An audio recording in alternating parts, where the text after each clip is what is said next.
Uğur heç vaxt öz-özünə qapını döymür. Onun üçün illərlə səbr və təmkinlə çalışmaq lazımdır. Bahar Mustafazadənin hekayəsi məhz bu reallığın ən canlı, bariz nümunəsidir. O, 17 yaşında dünyanın aparıcı universitetlərindən gələn təklifləri dəyərləndirərək həm özünün, həm də ölkəsinin adını uca tutub. Mənim uşaq yaşlarımdan bəri ən böyük xəyalım o olub ki, yüksək universitetlərin birində təhsil alım və top universitetlərdən qəbullarım olsun. Bunun üçün də uşaq yaşlarımdan bəri əlimə keçən hər bir fürsət dəyərləndirməyə çalışmışam. Fərqli olimpiyadalarda və layihələrdə iştirak etmişəm və beləliklə də bu nəticəni göstərdim. Bir tələbə, 13 ölkə, 32 universitet və 9 tam təqaüd. Bu, 17 yaşlı müsahibin Bahar Mustafazadənin illərlə davam edən məqsədyönlü hazırlığının nəticəsidir. Bahar beynəlxalq universitetlərə qəbul hədəfini hələ məktəbin yuxarı siniflərindən müəyyənləşdirib.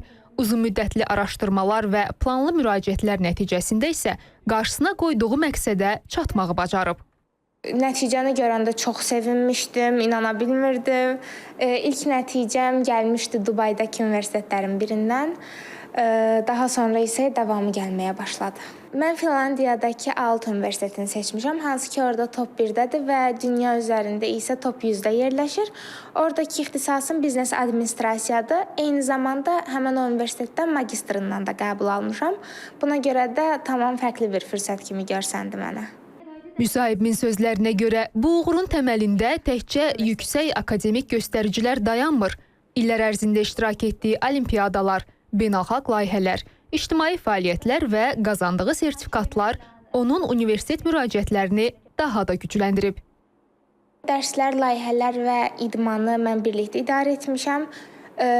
Uşaq olanda çox vaxt başa düşmək olmur ki, yəni bunun mənə gələcəkdə faydası nə olacaq və tez-tez beynimdə sual yaranırdı ki, yəni digər uşaqlar məktəbdən çıxıb gedib evə dincəlirlər, oyun oynayırlar, amma mən gedirəm idmana, layihə üçün hazırlaşıram, BMT-nin layihələri üçün hazırlaşıram və yaşıdlarım bunları eləmir. Necə ki, o layihələrdə yəni 25-35 yaşlı insanlarla birlikdə yarışırdım. Amma o uğuru alandan sonra insana gələn xoşbəxtçilik, qürur hissi bir başqa olurdu. Ona görə belə deyirəm ki, dəyib.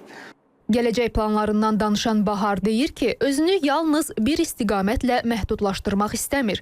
O hesab edir ki, insan qarşısına çıxan yeni imkanları dəyərləndirməli, fərqli sahələrdə özünü sınamaqdan çəkinməməlidir. Məhz bu yanaşmanın onu bugünkü uğura gətirib çıxardığını düşünür. Bəyim Mahir qızı, Anar Ağazadə, Aysən Ələkbərova, İTV Xəbər.